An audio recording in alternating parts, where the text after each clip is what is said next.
Hello, everyone. Welcome back to Exploring DC, where we take a piece of DC and explore it with you. I'm your host, Josh. With me are my two co-hosts, Jackson and Jalen. Jackson's definitely going to have some form of water. I left it back there. When you introduced me, I had to make sure to grab it. Yeah. Man will forever have water on him. Jalen, how Yes, are you doing, sir. man?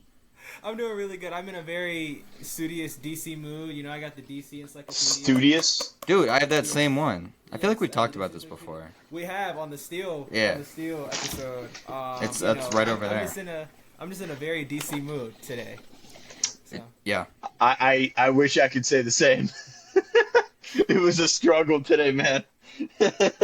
Jackson, I promised the listeners an update on if you passed your classes. Are we If good? I passed my classes, Yeah. Last week, what the remember fuck? remember last episode, I was like, you just finished college up. The year of college up, and I was like, "Did you pass your classes?" And you were like, "I don't know. We'll have to see. We'll have to check in." I'm checking in. Are you I good? I don't know. I would assume one would assume. I I would I assume think so. I did. I I think think you I know. did. Okay. you haven't checked your grades, buddy? What do grades do? They were due 2 days ago. You go to the Oh school, not me. shit! Not me. Really? They were due 2 days ago, buddy. Well, I'll have to take a gander at that. Uh-oh. I'm Okay. I'm I'll be fine. I'm You'll fine. be I did fine. I You'll be did fine. I did good this semester. Yes. Listeners, we have a stacked episode today. We're going over Superman 2. We just did the first Superman movie a couple weeks ago. And we are also covering the brand new Superman trailer, which dropped today, that'll be in the back half of the episode, so skip around as you feel free. Let's go into it. Superman 2. Superman agrees to sacrifice his powers to start a relationship with Lois Lane, unaware that three Kryptonian criminals he inadvertently released are conquering Earth. This is complicated because there is a regular cut and a director's cut, and we have Yes. seen two different versions because Jalen has watched the regular cut today, and me and Jackson watched the Richard Donner cut, which came out a couple decades later. The OG Snyder cut, if you will. Yeah. Yeah. And So, correct me if I'm wrong, but Richard Donner is not credited as the director on the theatrical cut, right? no. No, Okay. he's not. So, the original cut came out in 1981, or actually 1980 in some countries, but 1981 mostly. And then the Donner cut came out in 2006, direct-to-home video. Yeah. The Richard Lester directed the Superman 2 theatrical cut. He did a lot of Beatles movies, and then he also did Superman 3, which we'll talk about in a couple weeks. And then obviously Richard Donner is coming back from Superman 1. We also talked about some of his other career, like he did Goonies and stuff. He's been a prolific film director. Yeah. A lot of the same cast here. Christopher Reeve as Clark Kent Superman, Margot Kidder as Lois Lane, Gene Yep. Hackman as Lex Luthor. Marlon Brando is in the Donner cut as Jor-El. He was excluded from the theatrical cut. Really? Instead, he was replaced with Superman's mom, Laura, who was played by Susanna York. That's Very wild. weird. Very weird. Yeah. Yes. How it comes And then our three ones that we saw a little bit in Superman 1, Terrence Stamp as General Zod, Sarah Douglas as Ursa, and Jack O'Halloran as Non. Ursa is basically Feora, but an original character that's the same level of placement. And then Non is an original character that they both created for this movie. Mhm. But I mean, we've seen similar characters in like Man of Steel and stuff like that with Zod. Jackson, I'm going to start with you just real quick. You weren't here for the first Superman episode. What is your history of that? Have you seen that one recently? So I watched it. I had something pop. I was supposed to be on the Superman podcast a couple weeks ago, obviously, because I'm on this podcast. Mm-hmm. And I literally I'd watched it, and then something popped up that I had to deal with. That was my first time watching it in absolutely like over a decade. It had been a long time since I had seen it, Yeah. which was really interesting for me. You know, seeing it again after all these years. And I realized while I was watching Superman 2 that I've definitely seen this movie before. I didn't think I had, but I've definitely seen this movie at some point. Uh, Granted, the fact that I couldn't tell you when Right. probably tells you how long ago it was. But it was just one of those things where I was watching and like, I would see something as like, that rings a bell. I don't know that I've ever seen the Donner cut. I couldn't tell you, but Mhm. yeah, that's kind of just a little bit of background. How did you feel about the first one? Oh, overall? I enjoy it. I mean, that is one of the superhero films for Mm. sure. It definitely takes its sweet time, but it is the only live action Superman film that like, or film series, I suppose, that like really puts that emphasis on Lois and Clark in the way that you would want them to. Yeah, I loved the first half. We talked about this last week, and then I felt like the Lex Luthor stuff kind of fell apart. But I loved Yeah. everything they did with Clark and Lois and setting them up, and that was a lot of like Richard Donner stuff, which I was happy to see. Like the Donner cut, a lot of those elements brought back. I'm gonna run you guys through a quick like history of this one before we kind of I'm dive into curious to general hear stuff. this. So basically, they filmed these movies back to back, Superman 1, Superman 2. And Really? they were getting mostly through Superman 2, but there was growing tensions between Richard Donner and these producers, these Salkins, I think Ilya Salkin and one other, who were kind of the main shepherds of this property at the time. And it became like a thing where they couldn't collaborate well, they were always butting heads. And what happened was after the release of the first Superman movie, because they still had to finish some stuff up before Superman 2, Yeah. the Marlon Brando, Jalen, we talked about this, had a whole like diva Yes, we arc did. with Superman, and he sued the producers of the movie for not getting like proper payment for the box office earnings for this movie. It was a whole thing. So they were just going to cut him out of the sequel to not have to deal with like having to pay him a exorbitant amount for such a small amount, because he's, as you saw, Jackson, not in a ton of this movie. Yeah. And basically, that was the point where Richard Donner was like, "You're meddling too much creatively. I don't feel like I have control over here." And he just, it's a mix of him walking but also getting fired by the producers. Yeah. Then they bring in Richard Lester, who they had worked with before on the Three Musketeers, I believe, and it was more of just like an in-house guy. He's gonna steer everything back. Yeah. But they had to make sure that he filmed a certain amount for like legal reasons, so that Richard Donner wasn't like credited as the main director. So he had to film 51% of stuff. So even though Donner had filmed 75% of stuff, they cut out a lot of stuff of Donner's movie, just used what they needed, and then reshot scenes. They even didn't get back people like Gene Hackman. Like Gene Hackman didn't come back, so they had to use a voiceover impersonator and a lot of backhead shots to film a lot I of his noticed scenes. that. Okay, Mhm. that is okay. Because it sounded weird in certain parts, and I'm like thinking, is this just the ADR? Like how? Yeah. Is it synced poorly or what? I will.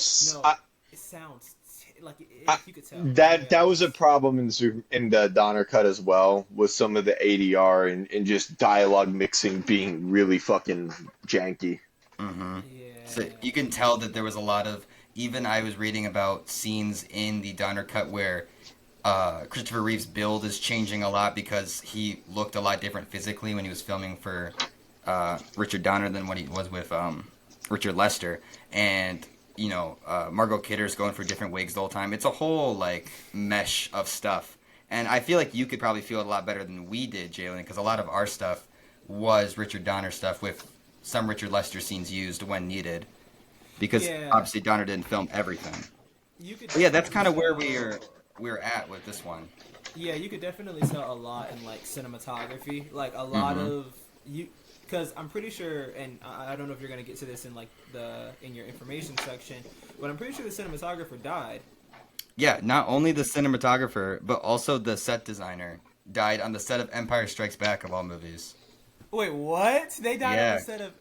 That's crazy. That's why I know. So they had to. You could tell that. So a lot of the shots feel inconsistent, and they also feel flat. Especially there's like one scene where Zod, Ursa, and his name is Nan, right? Yep. Mm-hmm. They're flying, and it literally looks like they're stickers, like in a Disney Channel, commercial where they're trying to fly people around on like a sheet of paper. I felt that in our cut too. It looked pretty. Yeah. It looked pretty rough in the space scenes and stuff when they first escaped Yeah. the Phantom Zone. Yeah. It looked Even really bad. Even score-wise, John Williams was supposed to come back, but they said scheduling issues. But also, he had conflict with Richard Lester, and so he recommended a Ken Thorne to kind of fill in and do a lot of music, and they still used some John Williams music. But then they do use John Williams as a credited composer for our cut, the Richard Donner cut that me and you watched, Jackson. So did he actually come back and record new music for the Donner cut? I believe so. I'd have to look Okay. into it. But yeah, he's credited as the main composer for that. But for the theatrical cut, they brought in a new guy because Williams couldn't work with him and then scheduling conflicts and all that stuff. But yeah, the whole behind the scenes, like creatively, everything kind of fell apart. So I'm surprised it even was as functional as it was when it came out. Yeah. And so then a couple decades pass, and what happened was Marlon Brando died in the early 2000s, and his estate, we're going to talk about this movie soon, said they could use Marlon Brando footage for Superman Returns. I didn't know he was in Superman Returns. I just found that Me out by neither. researching. Wait, Yeah. that's crazy. So anyway, they use Marlon Brando footage for Superman Returns, and then they realized that they can also use footage and start working on a proper Richard Donner cut of Superman, because they had extended cuts of Superman 2 before because they have so much footage, but they made a proper, like, working with him. Then an editor named Michael Toe just completely got this cut together, and that's how we have the cut that we have now, which a lot of people think is better than the first. That's a big information dump. Yeah. Jackson, Jalen, what were your general, like, did you enjoy it overall? Well, it's interesting because we watched two different cuts as well, That's right? true. So So I'm curious to hear Jalen. I'll hit Jalen first then. Jalen, I, theatrical cut. I'm gonna be honest. I did not enjoy this film. Okay. It did feel like a mismatch of ideas. It felt kind of like Justice League a little bit, but just a tiny bit better. Yeah. It to me. I know that this movie is universally liked per se, but for me, man, it just felt like it was clear where the two ideas clashed, and at times it didn't feel like the same movie. It obviously didn't feel like the same vision, and even like certain arcs, like the Powerless arc, I think went really quickly. Yeah. I found myself kind of bored during this one, which is something that I didn't find in the first one. Like I said, I loved the first one. The first one was an experience, but this one I wasn't the biggest fan. But I am curious to hear, like, for you guys, was it, did you enjoy it more since it was more cohesive, since it was just Donner's vision? Yeah, I thought it was decent. It was very messy. It didn't really have any sort of sense of urgency to its plot, which I thought was to its detriment.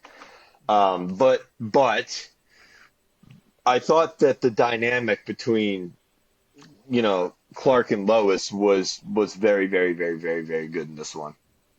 I agree. I think that they do a good job with a lot of those scenes. And I think that is partly Donner stuff, which we'll talk about, that certain scene where he reveals himself to Lois, that in the Donner cut is completely different than in the theatrical cut. Oh, really? And I can get into yeah. that in a second. Yeah. Ah. I'll get into all the changes because there's a lot of differences between the two. Like I said, I liked the first half of the first movie a lot, and then it kind of fell off with the actual scheme. This one, it didn't feel like there was as much strong thematic elements, and even like Yeah. I've never been big on a hero giving up their powers. Like even Spider-Man 2, that's my least favorite part of Spider-Man 2. I'm sorry. Like that's my Yeah, whole take. Ooh. I would agree with that for sure. It is for me like a weird trope, especially because it doesn't really feel like Superman would do for love, especially. Yeah. I will fight you on Spider-Man 2. I think it works well there. I did not, however, like it very much here. It did feel kind of out of place. It didn't feel like Superman was as mature as he was in the first one. It Yeah. felt like he was regressing a little bit Yeah, as a yeah, I would character. agree with that. It's like as soon as he finds a girl, he's like immediately is Fucking like, all horn right, dog.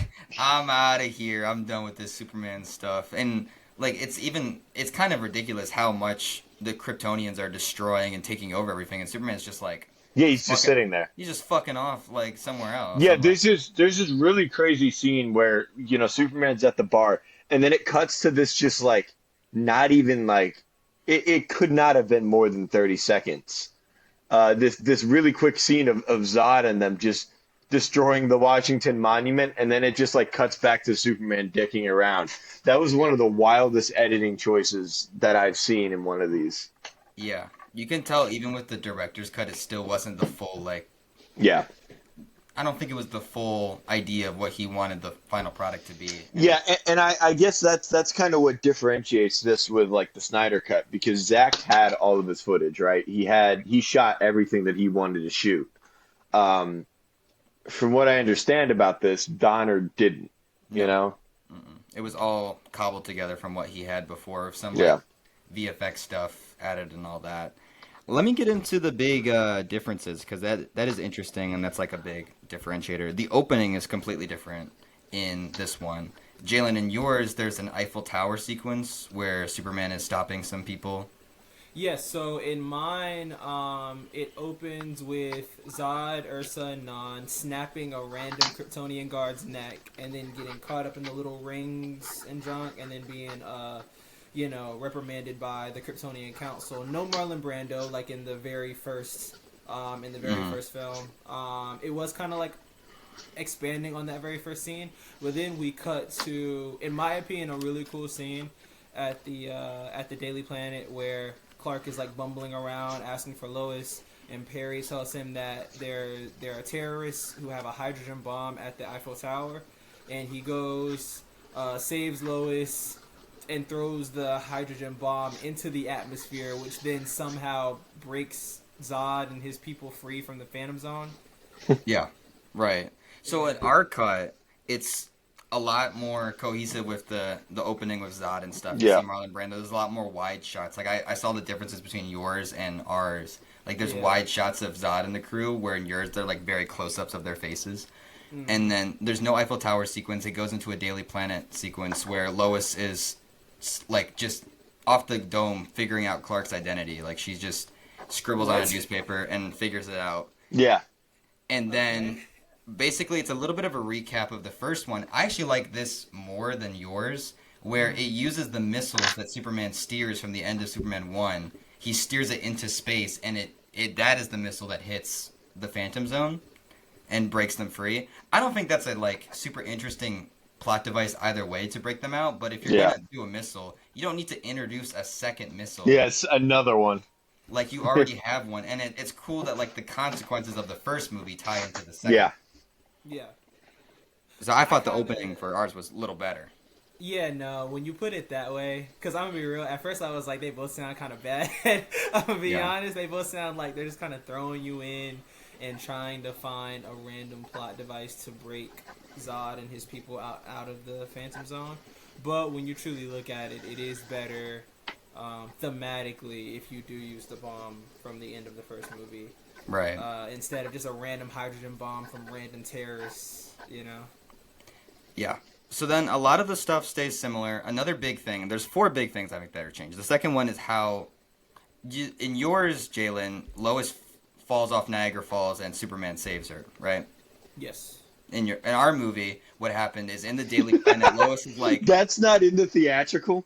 That was one of the best scenes. That's crazy. So, in ours, Lois tests Superman instead by at the Daily Planet just jumping out of the Daily Planet window, and Clark just rushes downstairs, full on uses like his breath to catch her fall, and then uses his heat vision like in open public where people can see to like what are those things called that come out? Yeah, I know what You're you're right talking above about. the doorway, and like saves Lois. And so that's a completely different scene. And then in Niagara Falls, it's just like a little boy that falls for 30 seconds, like plenty of time for Superman to change into gear. And Lois is like, why is Superman out here in Niagara Falls? This doesn't make any sense. She like keep getting onto him. And then she shoots him with a gun. Yes, which we'll get into. That's my third point. Is that not in the theatrical either? Yes. What? So Whoa, Jalen- that's crazy. Jalen, in your cut, Clark like stumbles over something and catches his hand on Yeah. fire, and Lois finds out that his hand didn't catch on fire, and then a Superman fire pit, kind of yeah. purposely reveals himself, like he intentionally reveals himself to Lois. Yeah, And yeah. That's way more so romantic. less interesting. He trips over like a rug or something, and then Right, like he mhm. falls into the fire pit, which one doesn't really feel like Superman at all. But he trips and he like his hand goes straight into the fire pit, and then like Lois is like screaming and stuff, and she tries to check his hand, and there's nothing there, and then that's when he just straight up is like, yeah, I'm. Yeah, so it plays more intentional that he was like trying to reveal himself. She shoots him with a gun. I'm Okay, sorry. so in ours, here's what happened. Richard Donner didn't have the footage for it, but he had the screen test. This was a screen test Margot Kidder and Christopher Reeve did. This Okay. scene. And it's a sequence in which Lois and Clark are in a hotel room, and Lois is trying to figure out Clark's identity, and she's like, I don't need to like put myself in danger. I can put you in danger because if you survive this, you'd be okay. So she full on just whips out the gun, shoots Superman, and Clark, doesn't die. He doesn't flinch. He remember that one scene we talked about in Superman 1 where he adjusts his posture and it's awesome? Yeah. He does that in this one, and it's a really cool sequence. I love it. But he's like, Lois, you realize you could have killed me if I wasn't Superman. She's like, it's a blank. Like, there's no... It's so good. That's the best scene in the movie. It's the best scene in the movie. I loved it, dude. I thought it played so good. So well. Yeah, that was my favorite scene in the movie. I thought that was just great, and that's the most she felt like Lois Lane to me. I thought the whole movie. That. I thought Lois Lane was the standout for me. Yeah, I would agree with that. Was like she was great. Acting circles around everyone else. I was. I honestly thought she was better than she was in the first one. I'd agree, and I don't know. Yours probably doesn't have as much for her on that side of things, but ours, Jalen, like she was full on like hounding jumping out of a building. Yeah, she was full on hounding Superman to get reveal his identity. It was really cool, actually. I liked it a lot. It reminded me of, which we'll talk about next week, My Adventures with Superman and how Lois handles it in that show. Mm-hmm. Yes, that is exactly what it reminded me of. But it gave Lois a little more like agency over the plot than it sounded like she had in the original. Yes, cut. The original plays more like a romantic comedy type thing. Gotcha. From understand. Especially at certain points. I think the most that Lois really has to do is at the end where she knocks Ursa into that little pit. That's really the big Lois moment. But in the original, it does play more like a rom-com. Yeah. And you guys, it sounds awesome, man. I need to watch the Donner. I need to go back. You definitely should watch at least like this scene out of context because you can play it just as a scene. It's really good. It's cool, and you can tell that it was a screen test and how well they like performed with each other, and that's why they were cast because there's electric chemistry in it. Anyway, last big one is the finale. First off, it still takes place in the same like Fortress of Solitude. We don't have the Superman S throwing thing. I don't know if you're familiar with that, Jackson. There's a sequence in the theatrical cut where Superman rips his emblem off and throws it like a Captain America's shield to like hit Non. And everyone complained about it because they were like, that's not some shit Superman can do.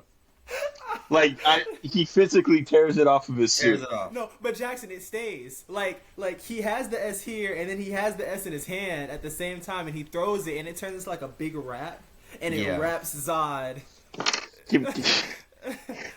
Hold on. All right. Hold on. Superman 2 S throw. I assumed it wasn't gonna be in the director's cut, dude, and I was like, yeah, that's not. I remember. This is something I have to see to believe. Hold on, because I have no memory of this. All right, this is like 2 pixels. I'm watching it right now. Give me 1 sec. All right, it is the first jumping the shark moment of the Christopher Reeve movies, which follow. I'm sure there. Oh my! What the fuck? What the fuck? And then it just disappears. That's so. Do they ever explain like how he's able to do this? No. I'm fascinated by this. Also, the dude, I don't remember the character's name that he does that to. It's like the male lackey. Yeah, Non.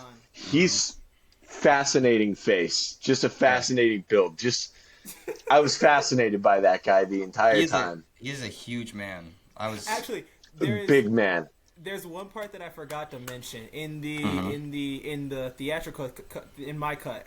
At the very beginning, when Non snaps the Kryptonian guard's neck, like the Kryptonian guard is wearing a helmet. So when he like does this, the helmet comes up a little bit, and you can see the actor's chin not move at all. He just turns the helmet. That's so funny.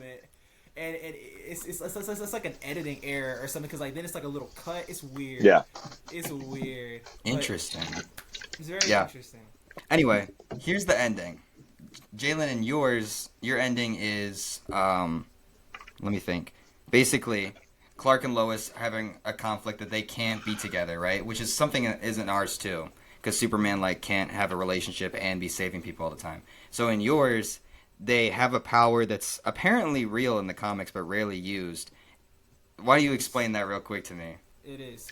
So Jackson, I don't know. I'm assuming this didn't happen to you. This guys. does not happen in ours. No. Jackson, buddy, Superman kisses Lois and makes her forget that he's Superman and forget the couple of days that they spent together. And this is a real power that he used in Action Comics. I believe it was 360 or 306. It's one of those where he can, like, if he kisses you, he can make you forget. Yeah. Incredibly dumb. That's the dumbest shit I've ever heard in my life. But with What comic Crisis accurate? with Crisis on Infinite Earths, they did away Delete that comic. Delete that comic now. They did away with it, but that is a real power that my boy has. Yeah. It needs to not be a real power anymore. We need to forget that exists. It's stupid. So yeah, Because that happens. what the fuck? And then he puts the flag on top of the White House, and everything's good again, right? Yeah. In ours, I didn't really like our ending, and there's a reason I did not like our ending happened. either. What happened in our ending is they had Superman in the first movie, Jalen. He goes back in time, right, and fixes everything a little bit. He does the same thing again. This one, he reverses. Yeah, it felt repetitive. He reverses the entire movie and goes back to the first sequence, like the very beginning of the movie, and instead of guiding the missile to, like, he knows the missile's going to hit the Phantom Zone, he guides it away so it doesn't hit the Phantom Zone. They stay in the Phantom Zone, effectively making the whole movie a moot point because it doesn't happen anymore. Yeah. And now Lois doesn't figure out that he's Clark Kent, and the whole movie is just like wiped away from existence. Here's what happened though: they filmed that as the ending of Superman 2, but then they like realized that's what they wanted to use again, so they used it for Superman 1.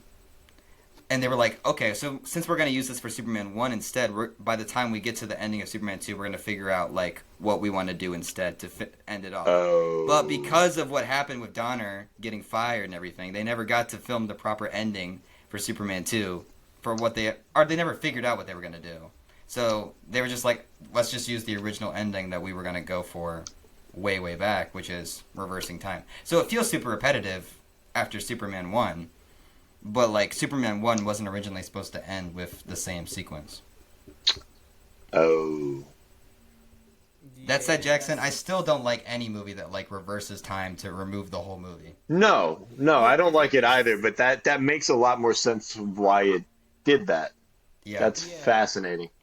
That makes the whole movie like null and void. Like there's really It no is. point in even in the movie even existing. No, So- because Lois shoots Superman with a gun, so therefore it's worth it. Well, not canon in ours because it reverses back in time. Shut the fuck up and let me have this. Yeah, so basically, Jalen, in yours, everything happens. In ours, nothing happens because everything goes back. But even, well, I guess Superman remembers in Superman 3, doesn't he? Superman 3, everybody comes back for that, right? Because Christopher Reeves did 4 of these. I'm Yeah. sorry, I'm jumping ahead. He did 4 of these, right? Yeah, we'll get into Okay. that one. But yeah, everyone comes back for the majority of these ones. Like, it's not usually an issue. But yeah, the ending is completely different too. And that's like my whole point is that there's just a lot of key differences in these two cuts, which are interesting. I don't think it makes either one like fatally better or worse than the other, but they're definitely two different experiences from what I can tell. Yeah. They definitely are, and I'm gonna be honest. There are some parts where it feels like you guys' movie was the better movie, but it also feels like at some parts my movie might have been a little bit better. But I think Like where? Like where? Because if you say the scene where Lois shoots Clark with a gun, I'll kick you out of this call. I'm gonna be honest. I think the kiss might be better than the whole reversing Oh. time and muting the entire movie. I agree. Even though Probably. Kiss is dumb. That's dumb They're as hell, both, though. they're both dumb Yeah. endings. That's the problem. I mean, yeah, they're both really bad endings. And I will also say one thing about this movie. This movie didn't really give me that this is Superman moment like how the first one did. You know Yeah. what I mean? Like there are moments in there where it's like you look at that and you're like, man, it feels like so crazy. It feels like I'm actually watching the character ripped off the comic page and watching him on screen. But it's like throughout this entire movie, I was like, this doesn't really feel. I mean, yeah, it's obviously Superman and Christopher Reeve and Margot Kidder are giving phenomenal performances, but it just doesn't really feel like there's really too much stand out there other than like, you know, maybe Zod and like the villains are maybe part of the most interesting thing with this movie. Yeah. But yeah. Well, let's get into that. How did you feel about Zod? And because Terrence Stamp, is a big actor, and it was pretty cool that he is in here as Zod. And then this is kind of an archetype that we saw again in Man of Steel with Zod and Feora and whoever was the third guy in Man of Steel. But we've seen this type of thing on screen before. Obviously, we know Man of Steel a lot more. I think there's elements of this that work really well, and then there's elements that I'm like, I wish Clark was more involved in the conflict. Yeah. Yeah, no, it definitely Zod, on like all of them felt they were entertaining. The performances were great. They were very, very, very entertaining. And also, I love that this is where we got Kneel before Zod. That used to be one of my favorite phrases as a kid. Was Kneel It's before sick. Zod. Especially because like they use it in Injustice, didn't they? Did they not? They use it in a lot of stuff. Yeah, but Yeah. They used it in Lego Batman. They did also use it in Lego Batman. But other than that, man, there was nothing really too interesting about him. That's kind of like what I'm saying. Like, there's really nothing interesting about this movie. I love their little low-rise outfits where they just The fits were crazy. They were The fits were fitted up. crazy. I actually really enjoyed their like infiltration of like the White House or even the moon part. I just felt like they were intimidating enough that it worked for me. I just wish Clark like met that energy because Clark just kind of looked like a wuss this whole movie in comparison to these guys. Well, and Zod even like says that. He basically says, "Hey man, you're a bitch, and you're doing nothing. Kneel before me." Clark is like so much less cool in this movie. Yeah. And it's the power thing. I just don't think it works well. And even like in ours, Jor-El gives him his powers back by becoming a physical entity, his hologram, and then like he touches Clark's shoulder and Clark just like starts spasming out. And it's just there's no oomph to him getting his powers back. It's incredibly like flat note. Yeah. And so let me ask know. you. So let me ask you guys this: like, how do you feel that him losing his powers and him gaining his powers was literally such a quick turnaround? Like, literally, the bar fight happens, then he sees them on the news doing this stuff with the White House and all this, causing havoc everywhere, and then he's like, I need to get my powers back. Like, I wish there would have been, like, if it's a choice they were gonna make, I wish they would have let us live in that a little bit more, rather than just, It felt very rushed. It felt like something that should have, if they were going to do it in the first act, and before maybe even Zod and them show up, and then when Zod and them show up, then you give him his powers back in the third act. Exactly. But they timed it really weird. I also think it's very funny how he goes to that bar and gets beat up by that guy, and in yours and ours, he comes back to like fight that guy again. But in ours, because he reversed the whole movie, this guy doesn't know who he is. And he just, like, comes in and starts trash-talking him and beating him up. Yeah. See, that's something that, like, I've seen a few people say they weren't bothered by that scene. I think I was a little bothered by that scene because I don't feel like that's something that Superman would do, is go back and get revenge or get... There's a sequence There's a sequence very similar, I guess, in Superman and Lois where he stops a guy in a bar, but it's so much more like heroic and well-intentioned when he does it in that show. Yeah. Because he's trying to protect others. Where in this one, he was just trying to protect his ego, pretty much. Yeah. Yeah, so some people, like, the excuse that I've seen some people give this scene is they're like, oh, he's trying to be human. This is a human quality. We as humans want revenge. We want to get our get back.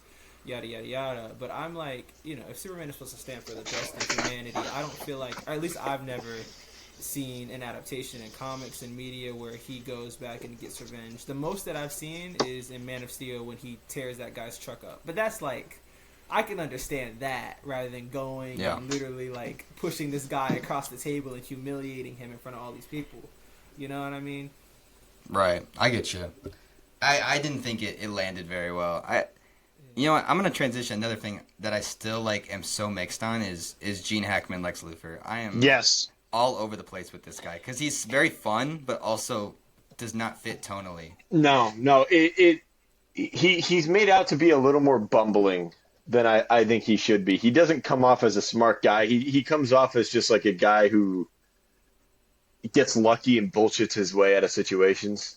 Which is very much Golden Age Lex Luthor stuff. Like, this is very old school Luthor. And it's not the Luthor that we see so much more in, like, media today. Yeah. I think it's fun. Like, I think Jesse Eisenberg's Luthor is fun, too. but they're both I like like I not. like I like Jesse Eisenberg. I have a But the, soft spot for him. but both of them, even though like I enjoy like what they're doing, I don't think they're good adaptations of Lex Luthor because they just Yeah, don't feel like the character at all.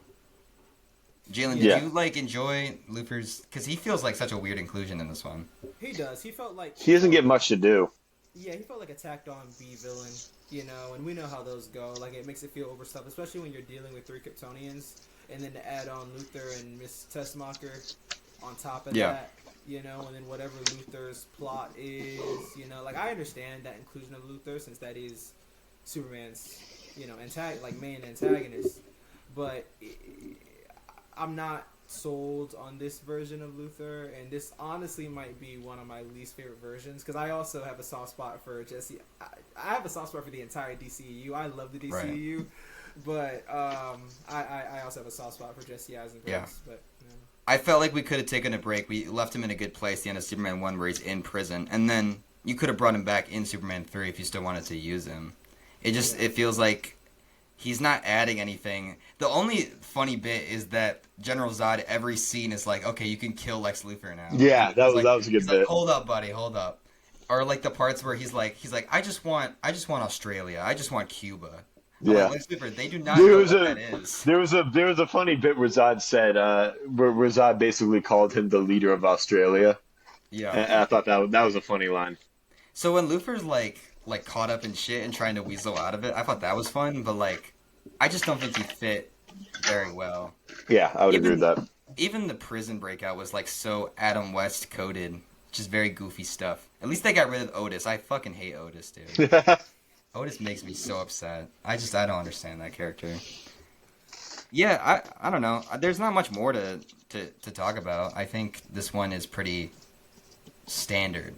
It doesn't really hold up as well as Superman 1 and doesn't Yeah. have as much ambition from either. Yeah, cut. for sure, I agree. I would agree. And remind me again, the other guy that directed this film, Richard Lester. Yeah. Richard Lester, he directed Superman 3, right? Yes, which will be very interesting Oh boy. because that one is where things start to go down a lot, at least Oh, a little boy. bit. That should be fun. Yeah. So let's see. What are we gonna give everyone? Thumbs up, thumbs down on 3. We'll see what we do. Oh, All right. my fault. All right. 3, 2, 1. All right. That's 3 middle of the roads. For you audio listeners. We're not fully up or down. I don't know. I lean more up. I think I enjoyed stuff of it too, but maybe that was the director's cut. But it still needs a lot of work story wise that I wish Richard Donner had the proper chance to fully do, because we could have had a cool movie. And honestly, if they had a better ending, I probably would have gone thumbs up. Yeah, probably. I that ending did not excite me And at all. it's unfortunate that was the one thing that they really wanted to change. You know? Yeah, they just didn't figure it out. I have a few. Let me see if I have a few random ones. So I talked about how they had like extended editions of this movie when it was on Yeah. TV. They had a cut that was like 146 minutes where they just threw in a bunch of Donner footage, and it didn't like flow at all. But you know, because Yeah. ours is shorter than yours, Jalen. Ours was under 2 hours, and yours is over 2 hours. Okay, For that runtime makes a lot wise. more sense because on Google, when I was looking up, when I was just looking up certain aspects of the film, it did say that the film was like an hour 56. But then when I was watching it on Max, it said 2 hours and 7. So I was like, that's weird. But then I remembered the whole Donner cut and all that.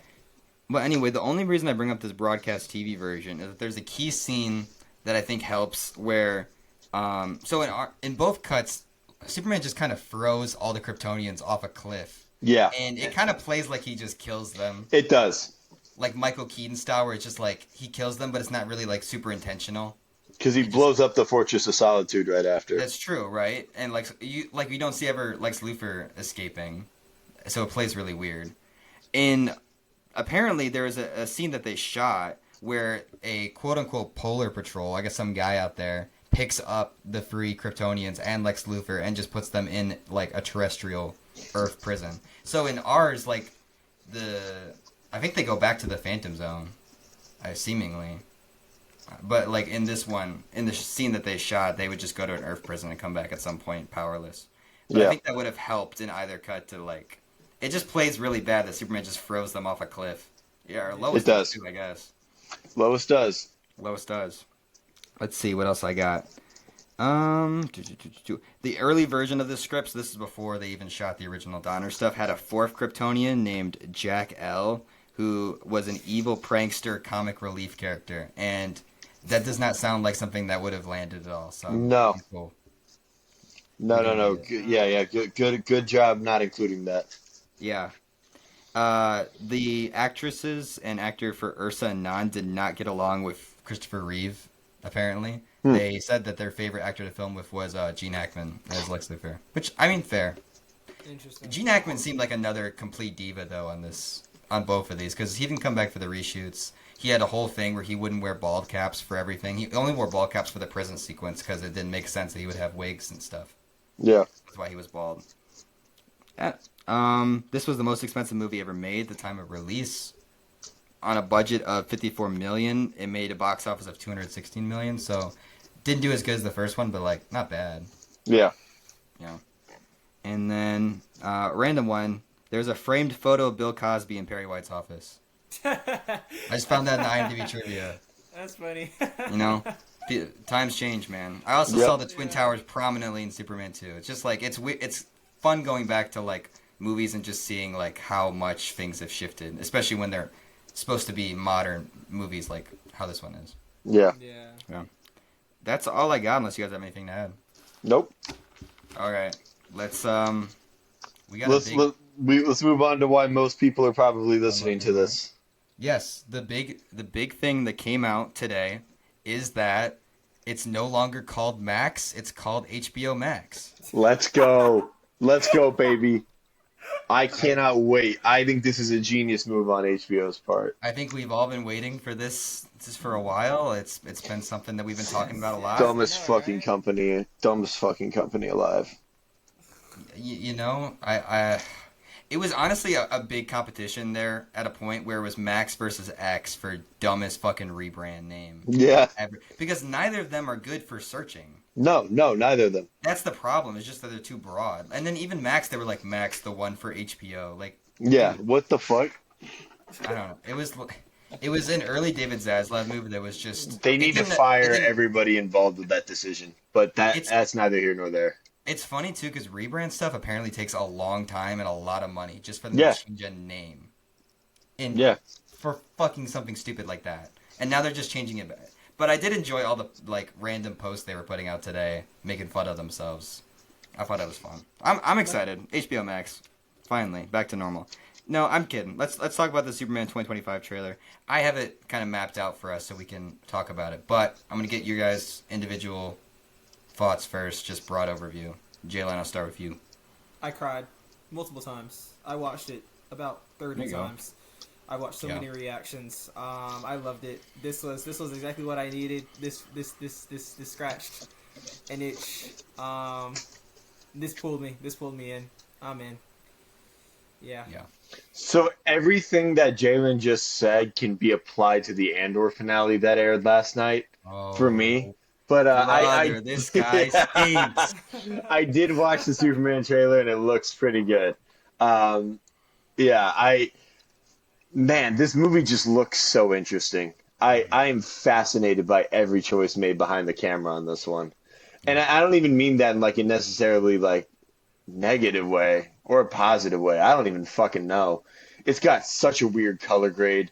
The like super wide lenses. This is really bizarre shot near the end where there's like this really quick zoom out on Pa Kent. I don't know if you caught that, but that's just, it's so bizarre. You mean I'm the curious. flashback sequence? Is it a flashback sequence? I don't know. Which is it? Pa Kent like with the gray hair? There's a young Pa Kent you see later on. Low-key, I don't remember. I've only seen the. I've watched the trailer like 2, maybe 3 times so far. But there's like I'm just so fascinated because it feels like what Gunn has been doing recently because he's been experimenting with wide angle lenses a lot. He started with Peacemaker, used it for the hallway fight on Guardians, and seems to be going fucking ham with it here. So yeah, I know I'm rambling about something most people don't care about, but it's just something that I find interesting, and a lot of people have a lot of strong opinions on it. Uh, I'm just kind of waiting to see it in theaters. But I think the actual like substance of this looks pretty cool. I'm loving the dynamic between Mhm. Rachel Brosnan and David Cornswet. I think they both look great in their parts. I think they look fantastic. Um, yeah, yeah, that's kind of my. I did not love the. It sounded like a fucking the music in the trailer very much sounded like John Williams Superman theme epic orchestra remix That that was you the would. original teaser was kind of like that too, though. Yeah, but it had an electric guitar, so it didn't totally feel like that. Okay. It was worse here. It was worse here, I thought. So I'm hoping, I'm really hoping that the actual score doesn't sound like this. Mm. We'll see. I don't know that we haven't heard much from the actual movie because I get the energy that these were composed specifically by John Murphy for the trailers. I get it. Um, I know I'm rambling about a lot of niche things that most people probably don't give a shit about, but yeah, No, just but it's thought those are interesting. worth It's noting. interesting to get into the filmmaking side of it because it is a bold new take. Yeah, yeah, You know, I mean, for me, like, look, I've been riding this movie forever. The first teaser, I was geeked. I've been geeked. I thought even the 5 minute preview. That's not what I wanted when Minecraft came out. I wanted a trailer, but I was still like absolutely jazzed about that whole crypto sequence. Every marketing piece I've enjoyed a lot, except for the Guy Gardner bullshit. But like everything else, I've really enjoyed. It's just we haven't got enough of it. And this trailer gave me 3 minutes of like pure awesome fucking spectacle, yeah, and I'm just like I'm in, man. I'm ready to be back. DC, we've gone through a rough couple of years. It's even if this doesn't work out, even if the DCU doesn't fully go, just the fact that we're getting a new Superman movie in over a yeah, decade, and it's like I didn't experience the full Man of Steel thing because I was too young at the time to hmm fully immerse myself into it. To like actively be at the start of a promising universe, yeah. That's that's cool. exciting. I'm just so excited. I'm gonna get into like everything. I'm just gonna run it All through. right, let's do it. First part, Lois interviews Superman. It's Clark Kent, but like he's like, I'm gonna interview you as Superman. Gets the tape recorder out, and then that kind of plays into the first like bit of the trailer, and then we'll get into like the plot stuff of what she talks about. But I thought that this was a really cool framing device for a trailer, and then also I'm again like you said, Jackson, it plays so well into their dynamic, and it's a Yeah, I great love that. showcase of that. Yeah. Yeah, no, their chemistry is absolutely insane. And even like the part where, he has his normal voice on and he's like, "Yeah, you can interview me," and all this other stuff. And then when, when he switches it up and is like Miss Lane and he like deepens his That voice was and so makes it more good. proper.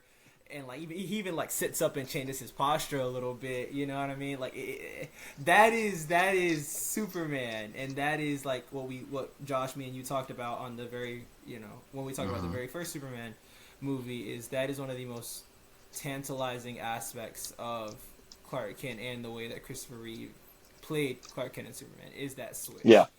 It was You can amazing. feel the Donner Reeve influences like all over this movie one so far. hundred Yeah. percent. Especially rewatching these the past couple weeks, like Oh yeah. David Cornsweet is playing into that. Rachel Brosnahan is just as electric as Margot Kidder is. Even like small stuff like you see like Sloofer, which we'll get into in a little bit, entering the Fortress of Solitude with Eve Tessmacher. That's like fucking directly pulled from Superman 2. That's like the same thing. It's awesome. It's just I love that tone and that era and seeing that like in a modern context. But yeah, Yeah, I'm so down for Rachel Brosnahan. I think she's gonna be such a standout. yeah. I can't wait. Oh You yeah. can tell like just from this little bit. Hmm. And Corn Sweat, honestly, like here's the thing: he was interesting as Superman because the interview is about he goes over to a different country. I believe it might be Bolivia. I'm not sure what the Oh, country is. is it Bolivia? It might be. Don't quote me on that. But Oh, I if it is, that would be basically cool. Lois is very broad. She's like, you interfered with a war and stopped it. He's like, I full on stopped a war, and there's Vague overseas politics. vague overseas politics. But the whole idea is that Superman goes over to a different country wearing like red and blue American colors, even though he intentionally doesn't like understand that.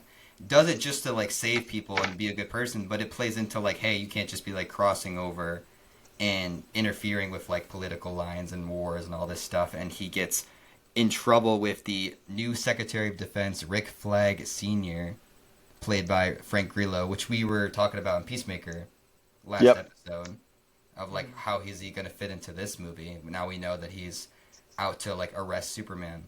And basically that's the first part of this movie is Superman interferes with this war and then he gets in trouble with the government.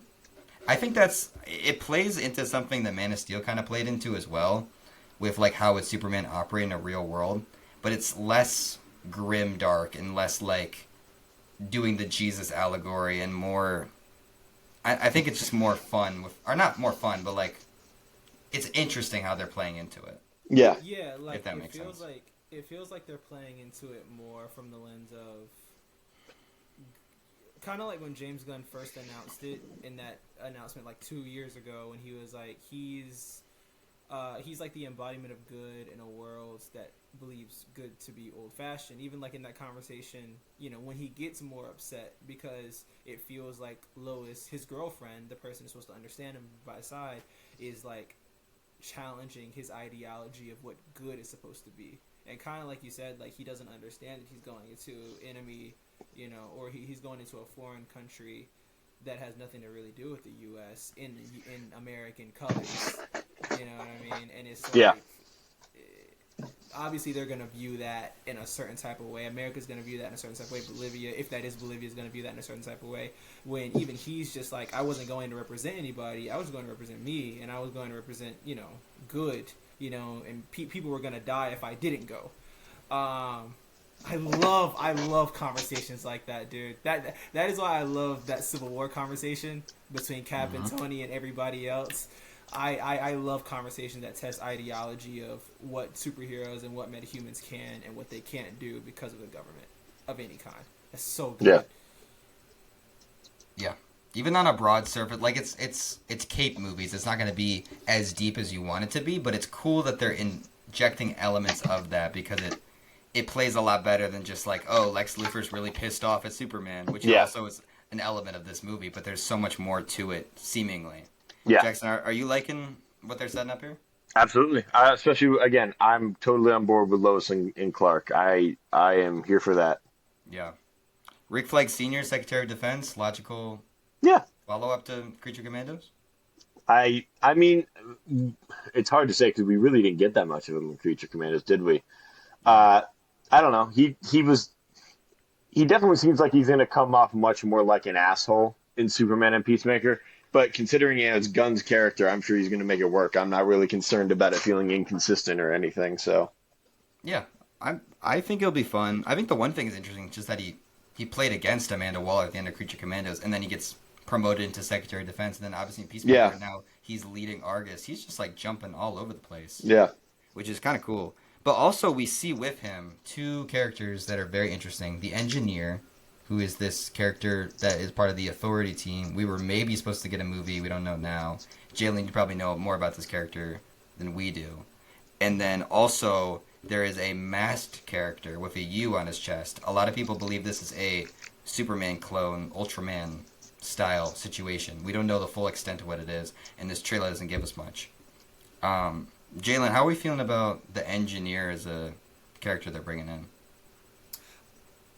Honestly, I'm not the biggest fan of the Authority as a whole, but it is cool. Okay. I haven't read too many Authority runs, but it is cool to see how they've adapted her. You know, even like in her entrance when she's, you know, when she morphs her hands into the little blade thingies. Looks so and, cool. like, Yeah. And like takes out all the Superman bots. Very, very, very cool. I'm interested to see.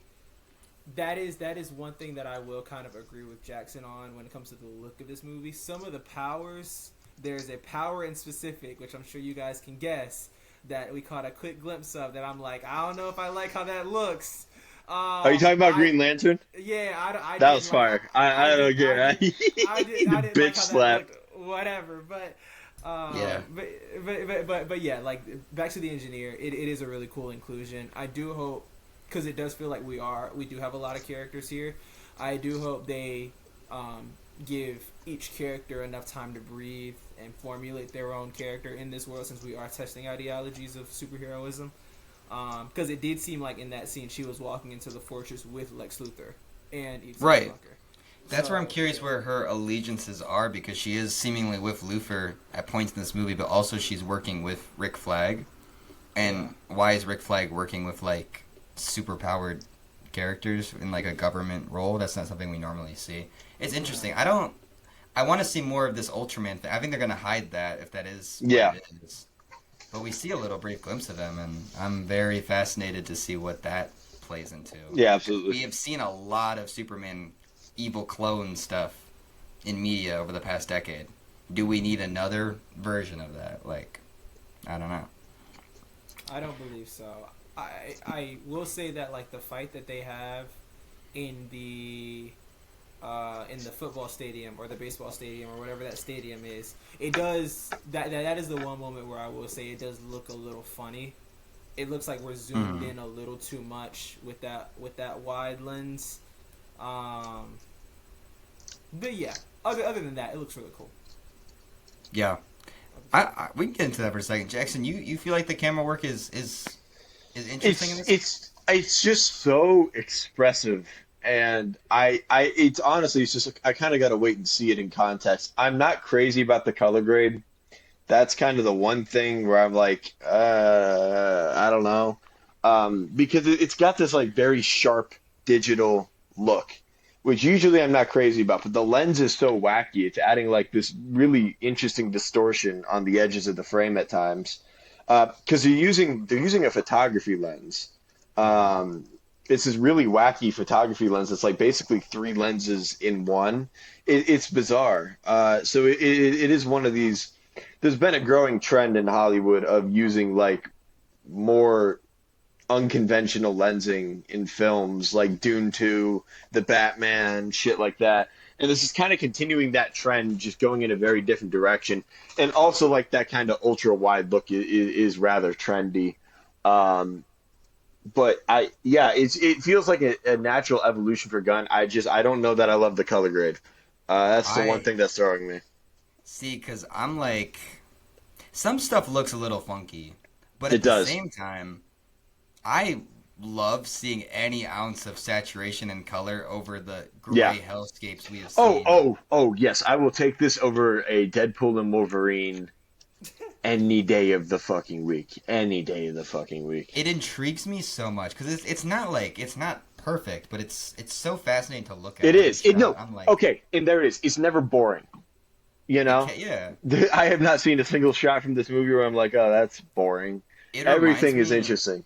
It reminds me so much of how Guardians of the Galaxy 3 looked like. Specifically some of like the Adam Warlock stuff. Yes, but on like crack cocaine. Yeah.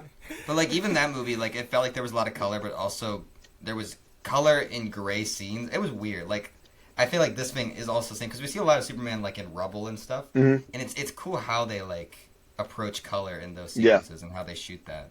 But I'm curious to see how the full thing plays. Yeah. I'm definitely gonna try and see this on the biggest screen I can. I'm curious to see how it all holds up. Yeah. Weirdly, the times where I thought it looked the best was when I saw it in an IMAX theater. So Right. I don't know. But I'm far from the camp of people like complaining about it because I'm like, guys, like at least we're getting something very cool and it's interesting and fun to look at. It's not necessarily bad. It's just something new and we're not used to it. Yeah, it is new. I can't say I've ever quite seen something that looked like this. So Yeah. But I mean, back to the substance of the trailer, we do see a metal man that's this like armored thing that Superman's fighting. Yeah. That is apparently a protector of whatever foreign country that he invaded for the war. I believe it was rumored to be called like the Hammer of Belgravia. Maybe I mixed up Bolivia and Belgravia, Jalen, for like what country. I don't know. These are all like speculation and stuff, but I'm curious what this thing is too because it looks kind of cool. But it does look cool. It reminds me of like Doomsday's containment suit. It has very similar energies. So I'm curious where that goes. We see a lot of Superman interacting with civilians. I love seeing that as well. I love how they like helped him up, Spider-Man 2 style. Yep. Like, that's always... That's something missing from a lot of Cape shit nowadays too. Again, it ties into like Superman just wanting to help people out and be a force for good, and you can see like people actually respond well to it. It's so cool. Yeah. I'm so fucking geeked. We see the engineer and Lex Luthor enter the fortress, and they face off against Crypto. I liked how that scene looked. I thought it was cool. Yeah. I'm down for a Crypto fight sequence, especially I love her like razor things. Oh yeah, it looks sick. Yeah, and I'm curious that again that played very similar to Superman 2, where with Luthor invading the fortress. I'm curious how that all pans out, because seemingly the next part of this movie is Luthor capturing Superman in some capacity, because we see Superman in a prison with Metamorpho and these like Lexbot things, and even Metamorpho has a kryptonite hand. He's a character that can shape to different elements, so he is seemingly like going to maybe fight Superman, maybe affect Superman. Luthor's going to use him against him. Yeah. Yeah, I wonder. I'm trying to piece together the plot here a little bit, because this gave me some stuff to work off of. I wonder if Stag Industries has anything to do with why Metamorpho is there, because I know Metamorpho is very, very, very closely tied to Simon Stagg, and who is the owner of Stag Industries. And it did kind of look like a thing too, where Superman, where it is kind of like a meta-human prison in a way, and Superman is maybe in prison with Metamorpho, and they kind of bond, and that's how Superman is able to get out slightly, but only time will tell. Yeah. Yeah. Metamorpho's the character I want to see so much more of, because it's Anthony Carrigan. I love that guy. I think he's so cool, and I love the design of it so much. I think he looks like they translate a character that shouldn't really translate in live action, and it looks like the coolest thing ever. I think he's gonna be the standout, like I'm calling it now, of like especially the Justice gang members, which we can talk about, because we see a couple glimpses. Jalen, this is what I'm not sold on at all right now. Yeah. Unfortunately, I'm not sold on the Green Lantern Guy Gardner at all. Literally that little the flick, it was very in character. I will say it was very in character for him to do that little hand flick, thing. Mm-hmm. It was just, when you look at it, like I said, I'm sure the VFX aren't done. I'm sure that this film still has a good little ways to go before we are fully ready to put it out in the theater. It looked very CW. The effect on the powers. See, I don't know. I liked it, man. The Green Lantern flick, but it was so quick that you can't really get a good view of it. It was just like, because the thing is, like I said, I've watched the trailer so many times, and I've paused it in that area just to see how it looks. And I'm gonna be honest, bro, I liked Jade's powers from Stargirl. That, in my opinion, looked a little bit better than this. But like I said, it was very quick. It was like one movement. You know what I mean? We could lanterns could come, and the actual film could come, and I see it all in motion. Like I see his creations in motion, and I'm like, okay, I'm sold. As of right now, I'm not really sold on him nor any of the Justice Gang, really. I just want to see what more of their inclusion is. Like, we kind of know the broad gesture of why they're in this movie, because it's trying to expand the universe, but, like, plot specifically, why are they around? Why is Mr. Terrific one of the most important characters? Yeah. I would love to know a little more about that. I think they're going to fight the kaiju, seemingly, right? They're gonna that's what it seems like. Because the kaiju feels like a first act situation that we're going to deal with. Superman gets battered. I don't think it's from the kaiju. I think it's from something else. I think it's from Ultraman and the Engineer. Or Metamorpho, honestly. Yeah, or Metamorpho. Or Metamorpho. And that's the last thing we kind of get in this movie is Clark. We get more context of why he's like, Crypto, take me home. He takes him back to Smallville, seemingly. He's rested up in bed. And then Lois is out there, and Ma and Pa can't give him a little speech and get him his boots, and he goes back out. And that's where we're going to lead into the third act. So I feel like I have broad gestures. This plot's going to be this whole war thing, him getting in trouble with the government, and then in the middle, Luthor's going to capture him with Metamorpho, and then he gets beat up at some point, gets taken home, gets his like CW speech, gets back out there, third act, saves the day. Cool. Like, is that the broad? That sounds right to me. That works for me. I'm cool with that. That sounds like a fun start. Yeah. I don't have anything else. I thought this trailer was gas. Solid, yeah. I love the ratio they're using too. Do we like the For first the- trailer better or this one? Maybe the first trailer because it was new, Yeah, I would agree with that.